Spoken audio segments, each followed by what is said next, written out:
Everyone, welcome to day 2 of our fitness challenge. So if you're just joining us, make sure you watch video 1, which talks about mobility and flexibility. Today we're talking about stability and strength. And there's many ways in which we can test strength and stability, but one that I like to use personally in the clinic is the Planck Test. Yep. What do you think about Planck's? I love Planck's. I do. I think they're a great indicator of core strength, but it takes upper body strength, it takes lower body strength. A plank is like the strength of the whole body. You have to have it to hold it. Correct. And the argument against planks are that they're not the most functional thing because unlike a squat, which we might do 400 times in a day, how often do I really even hold a plank in my everyday life? Fair enough. Planks aren't the most functional thing. However, what I also like though is in about 30 seconds to a minute of planking, you're going to be tired. But think about going horizontally. Gravity's acting on the horizontal aspect of your whole body. So planks are definitely more challenging than most of our daily activities. Correct. The gold standard that we use in our clinic is 2 minutes of plank, nonstop with good form.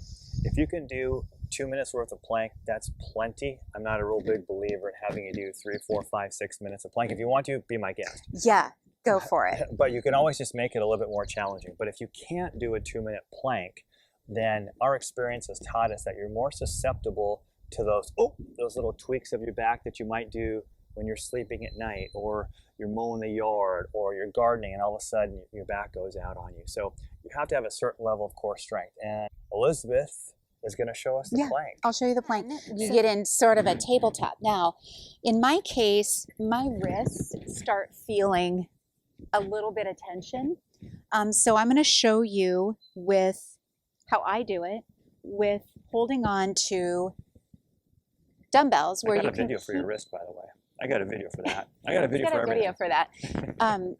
But keeping your wrist more neutral. Mm-hmm. So without letting the wrist, for example, be one of those things that is your limiting factor to the whole exercise. So I like to just take that out. Now, when I'm doing my exercise routine, we never hold it for 2 minutes. So I don't usually use those, although I used to. So even that, your wrist strength will improve with planks. Plus, you think about from a bone density standpoint too. Absolutely. Right? You're putting some positive stress through those wrists, which we kind of need. We do. Yeah. And so I'll do is, why don't you get into the position? Okay. So this is a push-up plank first. So Okay. go ahead and get into the push-up plank. And I'm just going to go over a couple of quick things form-wise. You want to try to make sure that your hand is right below your shoulder. So come a little bit further. There we go, right there. Okay, and you're going to come up onto your toes. Now, what I want you to do is go ahead and purposely kind of pike up. So you want to make sure that you're not too far up. You want to drop down so that you're nice and flat. Now go ahead and sag just a little bit there. You don't want to be down here either. You want to come up just a little bit right to here. Come up a little bit more. There you go. And now you're going to hold it, and I would start the timer. Now I'm not going to make her do all 2 minutes worth, but you get the idea. You can do the plank either here on your in the push-up position, or we can drop down to the elbows. And what I really want to say is if you start to shake, let yourself shake for a little bit. And then if you feel yourself start to sag, go ahead and put maybe one knee down. There you go. See if you can do that. And it's going to be a little asymmetrical. Bring it up. Put the other knee down. Bring it up. Hold. Can they do both knees? You can do both knees. Okay. If they're just and then starting. you'll feel that posterior chain, that back body sort of re-engage. Give it a couple seconds of rest. Come back up onto the toes. Now she's in the elbow plank. Same kind of thing. You want the elbow just below the shoulder. You want to make sure that you're nice and flat through here. Now, if you have a little bit of a history of back issues like I do, I start off slightly piked. So come up just a little bit and drop down just a little bit, because as you get tired, you will start to sag a little bit. And as my back starts to sag, that doesn't feel so good on me the next day. So we're looking at this plank here. Your hands can touch like this if you need to. We're looking for a 2-minute steady plank. Thank you. All right, so if you have trouble holding the plank, this is one of those exercises that you just have to plank to get better at. Yeah. And just keep doing it.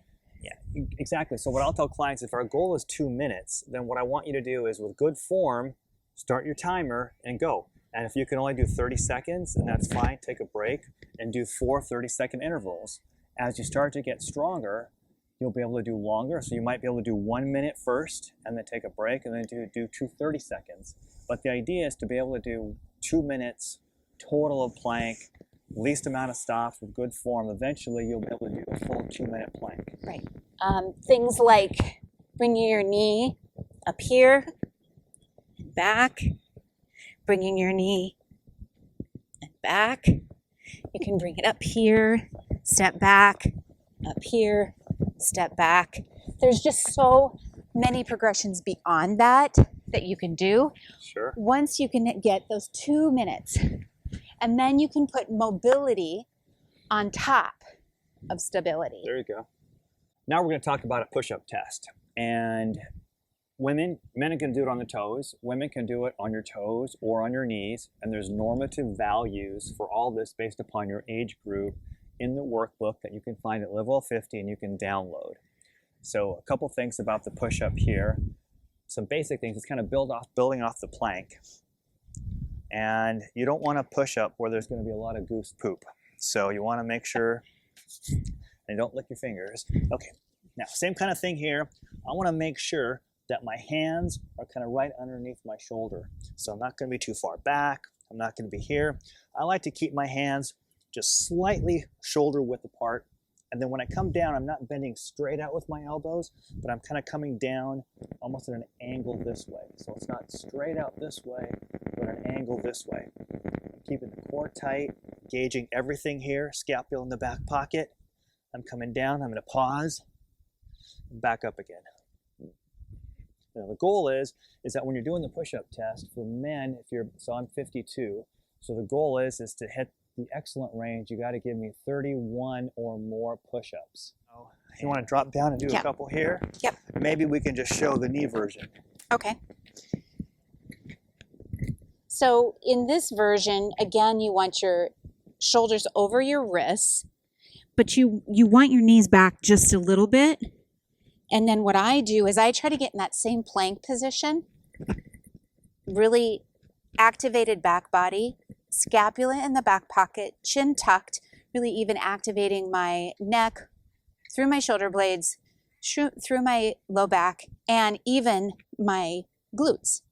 And then you just begin. And the goal for women before fatigue is at least, I believe it's 25 repetitions if you want to shoot for that excellent group. All right. 99, 100. All right. So the progression now. Let's say you're not very strong at push-ups. Once again, one of the ways in which you're going to get better at push-ups is by doing push-ups. Doing push-ups. Right. Another way to do this is just to simply work on a bench press. Even if you don't have a bench, you've got some dumbbells. We're working on improving our flexibility and strength or upper extremities. Nice and slow to kind of mimic that push-up position. Another great way to do a push-up progression is to start off by even doing wall push-ups if you need to. Now, I don't have a wall right here, but if you've seen me in the clinic, maybe you've had shoulder surgery or shoulder injury, you can come up against the wall and you can slowly just work on doing wall push-ups. As you start to get stronger, work your way down into that push-up position. So something that might be more intermediate, might be a countertop, or in this situation, a table.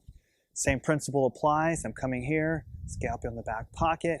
I'm coming down, pause, and back up again. Going through that full range of motion. You want to try to hit at least 3 sets of that 10 to 15 range because you have to work the muscle hard enough to actually get a strengthening response.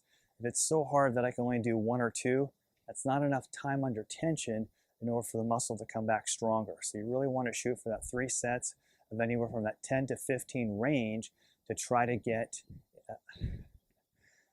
sorry, somebody wasn't wearing a mask and had a little confrontation. Okay, focus, Ed. All right, but we're socially distanced, so that's why we don't have masks on here, so we're okay. But the idea is that you want 3 sets of 15 in order to have enough time under tension to stimulate the muscle enough so it comes back stronger. All right, so that brings us to the end of day 2. And tomorrow, day 3 challenge, what is that going to bring us? Power. Power. We're working on power. Power. Why power? Guess we'll have to find out tomorrow. Exactly. All right, guys, so if you haven't watched day 1, make sure you check out the other videos. Check out day 1, get your workbook from Live 50 site, and then tomorrow we'll be right back here to talk about power. We'll see you.